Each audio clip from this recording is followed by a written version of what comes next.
Knowledge ഫാക്ടറിന്റെ പുതിയൊരു വീഡിയോയിലേക്ക് എല്ലാവർക്കും സ്വാഗതം. നമ്മൾ ഇന്ന് ഈ വീഡിയോയിൽ ഈ ആഴ്ചയിൽ ഏറ്റവും പ്രധാനപ്പെട്ട PSC വാർത്തകളെയും അപ്ഡേറ്റുകളെയും കുറിച്ചാണ് സംസാരിക്കാനായിട്ട് പോകുന്നത്. ആദ്യത്തെ വാർത്ത എന്ന് പറയുന്നത് നമ്മുടെ സെക്രട്ടേറിയറ്റ് അസിസ്റ്റന്റിന്റെ രണ്ടാം ഘട്ട പരീക്ഷയെ കുറിച്ചിട്ടാണ്. അപ്പൊ ഈ പറയുന്ന രണ്ടാം ഘട്ട പരീക്ഷ നടക്കാനായിട്ട് പോകുന്ന ഡേറ്റ് എന്ന് പറയുന്നത് ജൂൺ 27-നാണ്. ജൂൺ 27-നാണ് കേട്ടോ. ജൂൺ 27-നാണ് സെക്രട്ടേറിയറ്റ് അസിസ്റ്റന്റിന്റെ രണ്ടാം ഘട്ട പരീക്ഷ നടക്കാനായിട്ട് പോകുന്നത്. ഈ ഒരു പരീക്ഷയിൽ എഴുതാൻ പോകുന്ന ഏകദേശം 2.25 ലക്ഷം ആൾക്കാരാണ് നമ്മുടെ സെക്രട്ടേറിയറ്റ് അസിസ്റ്റന്റിന്റെ സെക്കൻഡ് ഫേസ് എക്സാം എഴുതാനായിട്ട് പോകുന്നത്. ഡ്രാഫ്റ്റ് മാൻ, ഓവർസിയർ പരീക്ഷകൾ ഏകദേശം 50,000 പേര് എഴുതും. 3 വിഷയങ്ങളിലായിട്ടുള്ള ഹയർ സെക്കൻഡറി സ്കൂൾ ടീച്ചർ പരീക്ഷ ഏകദേശം 11,000 പേരും കൂടി എഴുതുമെന്ന് ഇതിനകത്ത് പറയുന്നുണ്ട്. കൂടാതെ തന്നെ ബാക്കിയുള്ള എക്സാമിനേഷൻസ് അല്ലെങ്കിൽ ഈ ജൂണില് ഒരുപാട് പരീക്ഷകൾ നടക്കുന്നുണ്ട് എന്ന് പറയുമ്പോഴത്തേക്കും ഒരുപാട് പരീക്ഷകൾ നടക്കുന്നുണ്ട്. നമ്മുടെ ജൂലൈയിലും നിറയെ പരീക്ഷകളാണ്. ജൂണിലും ജൂലൈയിലും ഏതൊക്കെ പരീക്ഷകളാണ് എന്നുള്ള കാര്യം ഞാൻ നിങ്ങൾക്ക് പറഞ്ഞു തരാം. അതിന് മുന്നേ വേറൊരു വാർത്തയോട് പറഞ്ഞതിന് ശേഷം നമുക്ക് അതിലേക്ക് കടക്കാം. ഓക്കെ, നമ്മുടെ 61 തസ്തികയിലേക്ക് കേരള PSCയുടെ വിജ്ഞാപനം ഉടനെ വരാനായിട്ട് പോകുന്നുണ്ട്. ഈ ആഴ്ച തന്നെ എന്ത് ചെയ്യും? 61 PSC തസ്തികകളിലേക്ക് പുതിയ വിജ്ഞാപനങ്ങൾ വരാനായിട്ട് പോകുന്നുണ്ട്.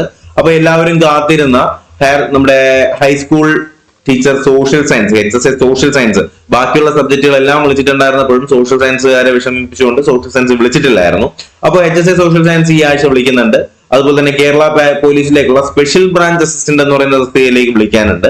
അപ്പൊ എന്തായാലും ഈ ആഴ്ച തന്നെ പ്രസിദ്ധീകരിക്കുമെന്ന് പറഞ്ഞിട്ട് ഏപ്രിൽ 30-നാണ് ഗസറ്റ് തീയതി എന്ന് പറയുമ്പോൾ ഏപ്രിൽ 30 മറ്റന്നാൾ അല്ലെ, മറ്റന്നാൾ എന്ത് ചെയ്യും? ഈ പറയുന്ന തസ്തികകളൊക്കെ വിളിക്കാനായിട്ട് പോകുന്നുണ്ട്.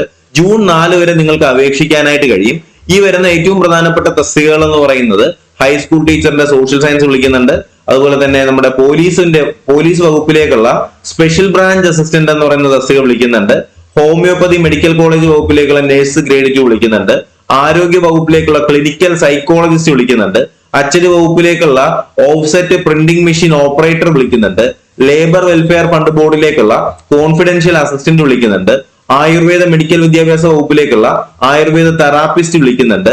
അതുപോലെ തന്നെ ഫാർമസിസ്റ്റ്, പൊതുമരാമത്ത് വകുപ്പിലേക്കുള്ള ലയൻമാൻ, അങ്ങനെയുള്ള ഒരുപാട് തസ്തികകളാണ് നിലവിൽ വിളിക്കാനായിട്ട് പോകുന്നത്. അപ്പൊ എന്തായാലും ഈ പറയുന്ന തസ്തികകൾക്കൊക്കെയുള്ള ക്വാളിഫിക്കേഷൻസും കാര്യങ്ങളും ഒക്കെ എന്തായാലും ഇതിന്റെ നോട്ടിഫിക്കേഷൻ പുറത്തു വരുമ്പോൾ ഞാൻ നിങ്ങളെ അറിയിക്കുന്നതായിരിക്കും.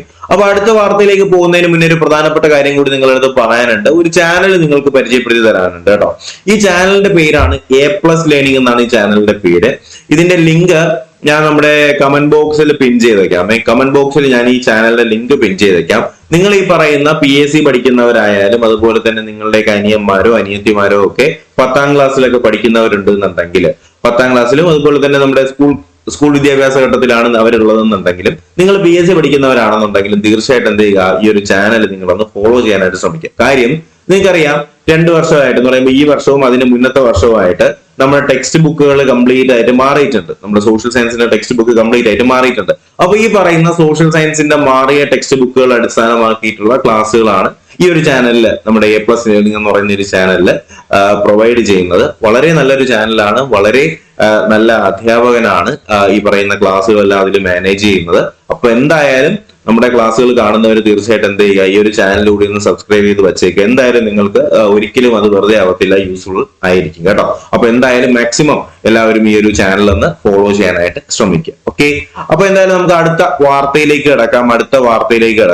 നെക്സ്റ്റ് വാർത്ത എന്ന് പറയുന്നത് ഞാൻ നിങ്ങളടുത്ത് ഓൾറെഡി പറഞ്ഞിട്ടുണ്ടായിരുന്നു. നമ്മുടെ ഈ മാസവും അതുപോലെ തന്നെ നമ്മുടെ ജൂൺ മാസവും ജൂലൈ മാസവും നടക്കാനായിട്ട് പോകുന്ന PSC പരീക്ഷകൾ ഏതൊക്കെയാണ് എന്നുള്ള കാര്യത്തിൽ നിങ്ങളൊന്ന് മനസ്സിലാക്കി വെച്ചേക്കുക. ജൂണിൽ നടക്കാൻ പോകുന്ന പരീക്ഷകൾ ഇതൊക്കെയാണ്. കമ്പ്യൂട്ടർ അസിസ്റ്റന്റിന്റെ വാട്ടർ അതോറിറ്റിയിലേക്കുള്ള കമ്പ്യൂട്ടർ ഓപ്പറേറ്റർ അനലിസ്റ്റിന്റെ പരീക്ഷ 9ാം മാസം ജൂണിൽ നടക്കുന്നതാണ്. 9ാം തീയതി ജൂണിൽ നടക്കുന്നതാണ്. ലൈബ്രറിയൻ ഗ്രേഡ് 4ന്റെ എക്സാം 10ാം തീയതി നടക്കുന്നുണ്ട്. അസിസ്റ്റന്റ് ടൗൺ പ്ലാനറിന്റെ എക്സാം 11ാം തീയതി. ടെക്നിക്കൽ അസിസ്റ്റന്റിന്റെ പരീക്ഷ 12ാം തീയതി. അതുപോലെ തന്നെ സ്കിൽഡ് അസിസ്റ്റന്റിന്റെ എക്സാമിനേഷൻ 19ാം തീയതി നടക്കുന്നുണ്ട്. അടുത്ത് വരുന്നത് പ്രൈമറി ടീച്ചറിന്റെ എക്സാമിനേഷൻ ആണ്. ഈ പ്രൈമറി ടീച്ചറിന്റെ എക്സാമിനേഷൻ വരുന്ന ഡേറ്റ് എന്ന് പറയുന്നത് 20/6/2025-നാണ്. അതുപോലെ തന്നെ ലബോറട്ടറി ടെക്നീഷ്യൻ ഗ്രേഡ് 2ന്റെ എക്സാമിനേഷൻ 23-ന് നടക്കുന്നുണ്ട്. ഇതെല്ലാം ലബോറട്ടറി ടെക്നീഷ്യൻ എക്സാമിനേഷൻസ് ആണ്. 23-നും നടക്കുന്നത്. അതുപോലെ തന്നെ നമ്മുടെ സൈറ്റ് എഞ്ചിനീയർ ഫിലിം ഡെവലപ്മെന്റ് കോർപ്പറേഷനിലേക്ക് 27-ന് എക്സാം നടക്കുന്നുണ്ട്. സിവിൽ സബ് എഞ്ചിനീയറിന്റെ എക്സാം 27-ന് നടക്കുന്നുണ്ട്. അതുപോലെ തന്നെ HSST കൊമേഴ്സ് നമുക്കറിയാം, ഹയർ സെക്കൻഡറി സ്കൂൾ ടീച്ചറിന്റെ കൊമേഴ്സ് എക്സാം 30ാം തീയതി നടക്കുന്നുണ്ട്. ഹിന്ദിയുടെ എക്സാം 30ാം തീയതി നടക്കുന്നുണ്ട്. ഫിസിക്സിന്റെ എക്സാം 30ാം തീയതി നടക്കുന്നുണ്ട്. അപ്പൊ ഇത്രയും പരീക്ഷകളാണ് ജൂണിൽ നടക്കാനായിട്ട് പോകുന്നത് എന്നുള്ള കാര്യം നിങ്ങളൊന്ന് ശ്രദ്ധിക്കുക. അതുപോലെ തന്നെ ജൂലൈയിൽ പറഞ്ഞിട്ടുണ്ടായിരുന്നു, ജൂലൈയിൽ കുറച്ച് എക്സാമിനേഷൻസ് നടക്കുന്നുണ്ട്. അതിനകത്ത് വരുന്ന ഏറ്റവും പ്രധാനപ്പെട്ട എക്സാമിനേഷൻ എന്ന് പറയുന്നത് കോൺസ്റ്റബിൾ, അതുപോലെ തന്നെ ഫയർ ഓഫീസർ, നഴ്സ് പരീക്ഷകളൊക്കെ ജൂലൈയിലാണ് നടക്കുന്നത്. അപ്പൊ എന്തായാലും നിങ്ങൾക്ക് ഈ പറയുന്ന ജൂലൈക്കകത്ത് ഈ പറയുന്ന കോൺസ്റ്റബിൾ അല്ലെങ്കിൽ CPO WCPO എക്സാമിനേഷൻസും അതുപോലെ തന്നെ ഫയർ ആൻഡ് റെസ്ക്യൂ സർവീസിലേക്കുള്ള ഫയർവുമൺ എക്സാമിനേഷൻസ് നടക്കുന്നതായിരിക്കും. ഇതിനൊക്കെ സ്പെഷ്യൽ ടോപ്പിക് ഉണ്ട്. അപ്പൊ ഈ പറയുന്ന CPO സ്പെഷ്യൽ ടോപ്പിക്കിലേക്ക് നിങ്ങൾ കൺഫർമേഷൻ പരീക്ഷയ്ക്ക് കൊടുത്തിട്ടും ഇനിയും നിങ്ങൾ ജോയിൻ ചെയ്തിട്ടില്ല എന്നുണ്ടെങ്കിൽ നിങ്ങൾക്ക് ജോയിൻ ചെയ്യാം. ഫൈനൽ ബാച്ച് ആണ്. അപ്പൊ ഈ ബാച്ചിൽ ജോയിൻ ചെയ്താൽ ഈ പറയുന്ന CPOയുടെയും WCPOയുടെയും സ്പെഷ്യൽ ടോപ്പിക്കുകൾ നിങ്ങൾക്ക് കംപ്ലീറ്റ് ആയിട്ട് കവർ ചെയ്യാനായിട്ട് കഴിയും. അപ്പൊ എന്തായാലും നല്ല രീതിയിൽ തന്നെ നിങ്ങൾക്ക് പഠിച്ചു പോകാനായി കഴിയും. പുതിയ സ്പെഷ്യൽ ടോപ്പിക് ആണ്. നിങ്ങൾ വിചാരിക്കും പോലെ അല്ല. IPCയും CRPCയും നല്ല നിലവിലുള്ളത്. നിലവിൽ IPCക്കൊക്കെ പകരം BNSഉം അതുപോലെ തന്നെ BNSSഉം അതുപോലെ തന്നെ BSA എന്നൊക്കെ പറയുന്ന നിയമങ്ങളാണ് നമുക്ക് ഈ പറയുന്ന പുതിയ CPO WCPO IRBയിലൊക്കെ പഠിക്കാനുള്ളത്. അപ്പൊ ഈ പറയുന്ന CPO WCPO അതുപോലെ തന്നെ ഇന്ത്യ റിസർവ് ബറ്റാലിയനിലേക്കുള്ള കൺഫർമേഷൻ കൊടുത്തവരാണ് നിങ്ങളെന്നുണ്ടെങ്കിൽ തീർച്ചയായിട്ടും ഒരു ബാച്ചിലേക്ക് ജോയിൻ ചെയ്താൽ നിങ്ങൾക്ക് അതിനുള്ള ബെനിഫിറ്റ് എന്തായാലും ഉണ്ടാവും. പേയ്മെന്റ് 600 രൂപയാണ്. പേയ്മെന്റ് ചെയ്യാനുള്ള നമ്പർ താഴെ കൊടുക്കുന്നുണ്ട്, 9961169272. ഓക്കെ. അതുപോലെ തന്നെ നമ്മുടെ ഫയർവുമന്റെ ക്ലാസ്സുകൾ നമ്മൾ ചെയ്യുന്നു വരുന്നുണ്ട്. അപ്പൊ ഇതിലേക്ക് നിങ്ങൾക്ക് ജോയിൻ ചെയ്യാം. 300 രൂപയാണ് പേയ്മെന്റ് എന്ന് പറയുന്നത്. പേയ്മെന്റ് ചെയ്യാനുള്ള നമ്പർ താഴെ കൊടുക്കുന്ന നമ്പർ തന്നെയാണ്. അതിലേക്ക് വിളിക്കരുത്, കോൾ എനേബിൾഡ് നമ്പർ അല്ല. വാട്സാപ്പിൽ പേയ്മെന്റ് ചെയ്തിട്ട് സ്ക്രീൻഷോട്ട് ഇട്ടാൽ മതി. പേയ്മെന്റ് ചെയ്യാനുള്ള നമ്പർ 9961169272. ഓക്കെ.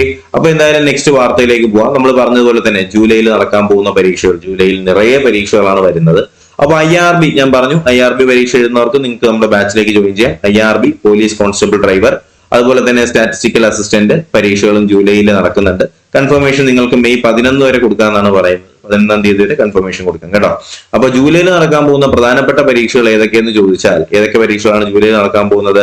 അസിസ്റ്റന്റ് മാനേജറിന്റെ പരീക്ഷകൾ നടക്കുന്നുണ്ട്. അസിസ്റ്റന്റ് മാനേജറിന്റെ പരീക്ഷ 3-ാം തീയതി. അഗ്രികൾച്ചറൽ ഓഫീസറിന്റെ പരീക്ഷ നടക്കുന്നുണ്ട്. ക്ലർക്കിന്റെ പരീക്ഷ നടക്കുന്നുണ്ട്. അസിസ്റ്റന്റ് എഞ്ചിനീയർ പരീക്ഷകൾ നടക്കുന്നുണ്ട്. അതുപോലെ തന്നെ woman and rescue fire officer നമ്മുടെ വുമൺ ഫയർ ഓഫീസറിന്റെ പരീക്ഷ 12-ാം തീയതിയാണ് നടക്കുന്നത് കേട്ടോ. നിങ്ങൾക്ക് ഇവിടെ കാണാൻ കഴിയും, 12-ാം തീയതിയാണ് നടക്കുന്നത്. ഫയർവുമന്റെ പരീക്ഷകൾ 12-ാം തീയതിയാണ് നടക്കുന്നത്. അതുപോലെ തന്നെ ഫയർ ആൻഡ് റെസ്ക്യൂ ഓഫീസറിന്റെ ഡ്രൈവർ പരീക്ഷ 15-ാം തീയതി നടക്കുന്നുണ്ട്. ഫുൾ ടൈം ലാംഗ്വേജ് ടീച്ചർ സംസ്കൃതം പരീക്ഷ 16-ാം തീയതി നടക്കുന്നുണ്ട്. കോൺസ്റ്റബിൾ ഡ്രൈവറിന്റെ പരീക്ഷ, നമ്മുടെ CPO WCPO ഡ്രൈവറിന്റെ പരീക്ഷ 17-ാം തീയതി നടക്കുന്നുണ്ട്. അതുപോലെ തന്നെ സ്റ്റാഫ് നേഴ്സിന്റെ പരീക്ഷ 18-ാം തീയതി നടക്കുന്നുണ്ട്. പിന്നെ വരുന്ന പരീക്ഷകൾ എന്ന് പറയുന്നത് നമ്മുടെ വുമൺ കോൺസ്റ്റബിൾ WCPO പരീക്ഷകൾ 19-ാം തീയതി നടക്കുന്നുണ്ട്. അസിസ്റ്റന്റ് പ്രിസൺ ഓഫീസറിന്റെ ഡ്രൈവറിന്റെ പരീക്ഷ 22-ാം തീയതി നടക്കുന്നുണ്ട്. അതുപോലെ തന്നെ ഓവർസിയർ പരീക്ഷ 23 നടക്കുന്നുണ്ട്. LD ടെക്നിക്കൽ ഡ്രഗ് കൺട്രോളിലേക്കുള്ള പരീക്ഷ 25-ാം തീയതി നടക്കുന്നുണ്ട്. ലബോറട്ടറി അറ്റൻഡർ പരീക്ഷ 25. പോലീസ് കോൺസ്റ്റബിളിന്റെ പരീക്ഷ 26-ാം തീയതിയാണ് നടക്കുന്നത്. പോലീസ് കോൺസ്റ്റബിളിന്റെ സ്പെഷ്യൽ എക്സാമും 26-ാം തീയതി നടക്കുന്നുണ്ട്. അതുപോലെ തന്നെ IRBയുടെ എക്സാമും 26-ാം തീയതിയാണ് കേട്ടോ. അപ്പൊ എന്ന് പറയുമ്പോഴത്തേക്കും IRBയും അതുപോലെ തന്നെ CPOയുടെ എക്സാമിനേഷൻ നടക്കുന്ന ഒരേ തീയതിയാണ്. ദാറ്റ് മീൻസ് ഒരേ എക്സാമിനേഷൻ തന്നെയാണ്. പക്ഷേ ഈ IRB എന്ന് പറയുന്ന 10th ലെവലും അതുപോലെ തന്നെ CPO എന്ന് പറയുന്ന 12th ലെവലുമാണ്. എങ്ങനെയാണ് ഈ പറയുന്ന 10-ാം തരം പരീക്ഷയും 12-ാം തരം പരീക്ഷയും ഒരുമിച്ച് അവർ നടത്താൻ പോകുന്നതെന്ന് എനിക്ക് മനസ്സിലാവുന്നില്ല. ആക്ച്വലി ഇപ്പൊ ഒരേ പരീക്ഷയാണെന്നുണ്ടെങ്കിൽ 10ാം ക്ലാസ്സുകാർക്ക് കിട്ടുക കുറച്ചും കൂടി എളുപ്പമുള്ള എക്സാം ആയിരിക്കും മിക്കവാറും ഈ പറയുന്ന CPOയുടെയൊക്കെ നടക്കാനായിട്ട് പോകുന്നത്. അങ്ങനെ വന്നാൽ കട്ട് ഓഫ് നല്ല രീതിയിൽ കൂടാൻ ചാൻസ് ഉണ്ട്. എന്തായാലും IRBക്കും CPOയ്ക്കും എന്നുണ്ട് സ്പെഷ്യൽ ടോപ്പിക്കുകളുണ്ട്. അപ്പൊ നിങ്ങൾക്ക് ക്ലാസ്സുകളിലേക്ക് ജോയിൻ ചെയ്താൽ സ്പെഷ്യൽ ടോപ്പിക്കുകൾ നിങ്ങൾക്ക് നല്ല രീതിയിൽ പഠിക്കാൻ കഴിയും. ഓക്കെ. അതുപോലെ തന്നെ കമ്പ്യൂട്ടർ പ്രോഗ്രാമിനേഷന്റെ എക്സാമിനേഷൻ നടക്കുന്നുണ്ട്. കമ്പ്യൂട്ടർ പ്രോഗ്രാമർ കേരാഫഡ് 28, അസിസ്റ്റന്റ് എഞ്ചിനീയറിന്റെ എക്സാം 29-ാം തീയതി, ഡ്രാഫ്റ്റ്മാന്റെ പരീക്ഷ നടക്കുന്നത് 30-ാം തീയതി. ഓക്കെ. അപ്പൊ എന്തായാലും ഇത്രയും പരീക്ഷകളാണ് നമ്മുടെ ജൂലൈയിൽ നടക്കാനായിട്ട് പോകുന്നത്. അതുപോലെ തന്നെ ദേവസ്വം നിയമനം തട്ടിപ്പിൽ വീഴരുതെന്ന് റിക്രൂട്ട്മെന്റ് ബോർഡ് പറയുന്നുണ്ട്. അപ്പൊ എന്തായാലും ആ ഒരു കാര്യം നിങ്ങളൊന്ന് ശ്രദ്ധിക്കുക. അനാവശ്യമായിട്ടുള്ള പരീക്ഷ അല്ലെങ്കിൽ അനാവശ്യമായിട്ടുള്ള ജോലി വാഗ്ദാനങ്ങളിലും ചെന്ന് വീഴാതിരിക്കുക. അതുപോലെ തന്നെ പുതിയ പോലീസിന്റെ വിജ്ഞാപനം ഈ വർഷം ഉണ്ടാകുമോ എന്ന് കാര്യം ഒരു ചോദ്യം വന്നിട്ടുണ്ട്. അപ്പൊ നമുക്ക് എന്തായാലും ആ ഒരു കാര്യത്തിൽ ചെറിയൊരു വാർത്ത, ഒരു കൺഫർമേഷൻ വന്നിട്ടുണ്ട്. നമുക്ക് ജസ്റ്റ് എന്തായാലും ഒന്ന് ശ്രദ്ധിക്കാം കേട്ടോ. അപ്പോ പുതിയ കോൺസ്റ്റബിളിലേക്കുള്ള പരീക്ഷ ഈ വർഷം ഉണ്ടാവുമോ എന്ന് ചോദിക്കുന്നുണ്ട്. ഉത്തരം ഇതാണ്. പോലീസ് കോൺസ്റ്റബിൾ തസ്തികയിലേക്ക് ഇപ്പോൾ വാർഷിക തിരഞ്ഞെടുപ്പാണ് പരീക്ഷ നടത്തുന്നത്. എല്ലാ വർഷവും എന്ത് ചെയ്യുന്നുണ്ട്? വിജ്ഞാപനം വരുന്നുണ്ട്. ഈ വർഷത്തെ വിജ്ഞാപനം എന്തായാലും ഡിസംബറിൽ തന്നെ പ്രസിദ്ധീകരിച്ചേക്കുമെന്നാണ് പറയുന്നത്. ഓക്കെ. അപ്പൊ എന്തായാലും 2026 CPOയുടെ എക്സാമിനേഷൻ അല്ലെങ്കിൽ CPOയുടെ ഈ പറയുന്ന നോട്ടിഫിക്കേഷൻ വരാനായിട്ട് പോകുന്നത് 2025 ഡിസംബറിലോ 2025 ഡിസംബർ അല്ലെങ്കിൽ 2026 ജനുവരി ഫെബ്രുവരി ആ ഒരു സമയമാകുമ്പോഴത്തേക്കും നോട്ടിഫിക്കേഷൻ വരും എന്ന് തന്നെ നമുക്ക് പ്രതീക്ഷിക്കാനായി കഴിയും കേട്ടോ. അപ്പൊ എന്തായാലും നിങ്ങൾക്ക് എന്ത് ചെയ്യാം, അടുത്ത വർഷത്തേക്ക് കൂടി പ്രിപ്പറേഷൻ തുടങ്ങാം. ഓക്കെ. അതുപോലെ തന്നെ നമ്മുടെ വനിതാ കോൺസ്റ്റബിളിന്റെ റാങ്ക് ലിസ്റ്റ് 3-1 എന്ന് പറയുന്നുണ്ട്. പുതിയ ലിസ്റ്റിൽ 370 പേര്, കുറഞ്ഞത് 597 പേര് അല്ലെ. ലിസ്റ്റിനെയൊക്കെ വെട്ടി ചുരുക്കിയതിന് ശേഷം അവർ പറഞ്ഞ ന്യായം എന്തായിരുന്നു? 75% പേരാണ് കായികക്ഷമതാ പരീക്ഷയിൽ അതിൽ പുറത്തായത്. ലിസ്റ്റിനെ വെട്ടി ചുരുക്കുമ്പോഴത്തേക്കും സർക്കാർ പറയുന്നത് ആൾക്കാർ എടുക്കാൻ വേണ്ടിയിട്ടാണെന്നാണ്. പക്ഷെ എടുക്കുന്നുണ്ടോ എന്ന് ചോദിച്ചാൽ എടുക്കുന്നുമില്ല. അതുപോലെ തന്നെ LGSന്റെ സാധ്യതാ ലിസ്റ്റിൽ 16,000 പേര് വന്നിട്ടുണ്ട്. 9 ലിസ്റ്റുകളിൽ മുൻ ലിസ്റ്റിനേക്കാൾ ഉദ്യോഗാർത്ഥികൾ കൂടി എന്ന് പറയുന്നുണ്ട്. 4 ജില്ലകളിൽ കുറഞ്ഞു അല്ലെ. കട്ട് ഓഫ് മാർക്കുകൾ 49 മാർക്ക് മുതൽ 73 മാർക്ക് വരെയാണ് LGSന്റെ കട്ട് ഓഫ് മാർക്കായിട്ട് വന്നിട്ടുള്ളത്.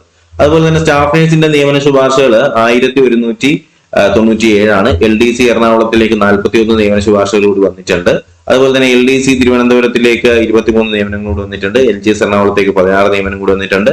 അതുപോലെ തന്നെ LPSTയിലേക്ക് 3 ജില്ലകളിലേക്ക് 25 നിയമനം കൂടി നടക്കും. അതുപോലെ തന്നെ LDC ദേവസ്വത്തിലേക്ക് 4 നിയമനം കൂടി വരുന്നുണ്ട്. ദേവസ്വം P1 3 നിയമനം കൂടി പോകുന്നുണ്ട്.